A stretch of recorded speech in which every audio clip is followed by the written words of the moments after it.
Você só confia em Deus quando Ele realiza o que você pede? Ou quando você ainda não conseguiu realizar, conquistar o que você tanto almeja e se demora mais? Você continua acreditando e confiando em Deus? A fé, muitas das vezes, ela não é vista, ela é sentida.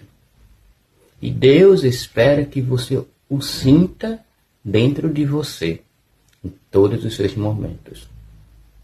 Mais importante do que ter as realizações da sua vida, que são importantes com certeza, é você acreditar sempre em Deus, em qualquer momento da tua vida.